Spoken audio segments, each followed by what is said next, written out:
তো আল্লাহ বলেন ইন্নাকা কাদিফুন ইলা রাব্বিকা কাদহান ফামুলাকি, হে মানুষ তুমি তোমার রবের কাছে পৌঁছা পর্যন্ত কঠোর পরিশ্রম করতে হবে, তারপরে তুমি তোমার রবের সাক্ষাৎ পাবে।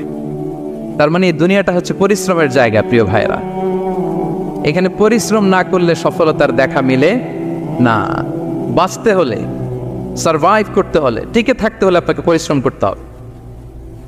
এই পৃথিবীতে কেউ কাউকে জায়গা করে দেয় না, এখানে জায়গা করে নিতে হয়, ঠিক কিনা বলেন? আপনি যদি পরিশ্রম করেন, পরিশ্রমে যে ঘাম ঝরে শরীর থেকে, পরিশ্রমের ঘামে জন্ম নেয় সফলতার বীজ। আপনি যখন হাড় ভাঙা পরিশ্রম করবেন, এই পরিশ্রমে যে লোনা পানি বেরোবে, যে ঘাম বেরোবে, এই ঘামেই জন্ম নেয় সফলতার বীজ। এবং সফলতার কোনো শর্টকাট হয় না প্রিয় ভাইরা। অনেকে অল্পতে সফল হতে চায়, শর্টকাট খুঁজে, আসে না নাই? না, সফলতার জন্য আপনাকে লং কাটে যেতে হবে। ওখানে কোনো লিফট থাকে না, সিঁড়ি বেয়ে উঠতে হয়। অনেকে চায় যে সফলতার লিফটে উঠবো, সুইচ চাপবো, সাকসেসফুল ইন লাইফ। না, এত সহজ না, আপনাকে সিঁড়ি বেয়ে উঠতে হবে। তাহলে পরিশ্রমের কোনো বিকল্প নেই। এই দুনিয়াটা হচ্ছে পরিশ্রমের জায়গা, সংগ্রামের জায়গা। আপনি সফল হতে হলে আপনাকে পরিশ্রম করতে হবে, করতেই হবে। আর পরিশ্রমে কোনো লজ্জা নেই। আমি বিভিন্ন আমার আলোচনায় বলি, কাজে লজ্জা নেই। কিসে লজ্জা নেই? আওয়াজ করে বলুন সবাই। কাজে লজ্জা নেই। লজ্জা হচ্ছে অলসতায়, লজ্জা হচ্ছে হাত পাতায়, লজ্জা হচ্ছে অকর্মণ্যতায়। কাজে লজ্জা আছে? লজ্জা কিসে বলেন সবাই? লজ্জা হচ্ছে অলসতায়, অকর্মণ্যতায়। যারা কাজ না করে ফুটানি মারে, ওইটাতে লজ্জা। অনেকে আছে ফুটানি মারে, আছে না নাই? কাজ করে না, সব ফুটানি, এই ফুটানিতে লজ্জা। কিন্তু পরিশ্রমে কোনো লজ্জা নেই। এজন্য আল্লাহ তাআলা বললেন, ইয়া আইয়ুহাল ইনসান ইন্নাকা কাদিহুন ইলা রাব্বিকা কাদহান ফামুলাকি, হে মানুষ তোমার রবের কাছে পৌঁছা পর্যন্ত তোমাকে পরিশ্রম করতে হবে।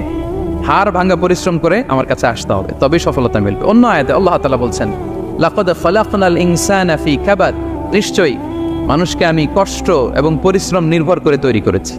এই পৃথিবীতে টিকে থাকতে হলে তাকে পরিশ্রম করতে হয়, কষ্ট করতে হয়। এবং দুনিয়ার এই সাইকেলটা যদি দেখেন, দিন এবং রাতের যে সাইকেল, রাতকে আল্লাহ বানিয়েছেন ঘুমের জন্য, রেস্ট নেওয়ার জন্য, বিশ্রামের জন্য। আর দিনকে আল্লাহ বানিয়েছেন কর্মচঞ্চল করে, কাজের জন্য। দিনের মধ্যে কর্মস্পৃহা আছে। আল্লাহ তাআলা সূরা নাবাতে বলছেন, ওয়াজআলনান নাহারা মাআশা, আমি দিনকে বানিয়েছি কর্মচঞ্চল। দিনে আপনি কাজ করবেন, হাড় ভাঙা পরিশ্রম করবেন, তবেই সফলতা ধরা দিবে, ঠিক কিনা বলেন? তাহলে প্রথমে আমরা জানলাম এই পৃথিবীতে পরিশ্রম করতেই হবে, পরিশ্রমের কোনো বিকল্প নেই। সফল হতে চাইলে কি করতে হবে? আওয়াজ করে বলবেন, কি করতে হবে? এবং ইসলাম এই পরিশ্রমকে উৎসাহিত করে, পরিশ্রমের মাধ্যমে যে ইনকাম, এটাকে উৎসাহিত করে। বিষ্ণু ঈসা ইসলাম বলেন, মা আকালা আহাদুন তাআমান কাত্তু খায়রান আইয়াকুলা মিন আমালি ইয়াদাই, মানুষ পরিশ্রম করে তার দুই হাত দিয়ে উপার্জন করে যে জীবিকা নির্বাহ করে, এর চেয়ে শ্রেষ্ঠ জীবিকা পৃথিবীতে আর নেই। আল্লাহু আকবার। আপনারা যারা কষ্ট করে ঘাম ঝরিয়ে উপার্জন করেন, এই পৃথিবীতে এর চেয়ে শ্রেষ্ঠ উপার্জন আর হতে পারে? পরিশ্রম করে ঘাম ঝরিয়ে আপনি যে রিজিক এর বন্দোবস্ত আপনার হয়, এই খাবারের চেয়ে শ্রেষ্ঠ খাবার পৃথিবীতে হতে পারে? এরপর বিষ্ণু ঈসা ইসলাম বললেন, ওয়া ইন্না নাবিয়াল্লাহি দাউদ আলাইহিস সালাম কানা ইয়াকুলু মিন আমালি ইয়াদি, আল্লাহর নবী দাউদ আলাইহিস সালাম তিনি নিজ হাতের উপার্জন থেকে খেতেন। সুবহানাল্লাহি বিহামদি। তিনি আর্মার বানাতেন, যুদ্ধাস্ত্র। তিনি বর্ম বানাতেন, নিজ হাতে বর্ম বানিয়ে, যুদ্ধাস্ত্র বানিয়ে বিক্রি করে সেটা দিয়ে জীবিকা নির্বাহ করতেন। আল্লাহু আকবার। তাহলে পরিশ্রমের কোনো বিকল্প নেই। শ্রমের মাধ্যমে যে উপার্জন, এটা শ্রেষ্ঠ উপার্জন। তাই শ্রমজীবী যারা আছেন, মনক্ষুণ্ণ হবেন না, মন ছোট করবেন না। You are the superhero, you are the superhero, you are the remittance fighter of our country. এজন্য রাস্তা দিয়ে যখন হাঁটবেন, বুক ফুলিয়ে হাঁটবেন, আর বস্তা ভরে টাকা নিয়ে দেশে ফিরবেন, ঠিক কিনা বলেন?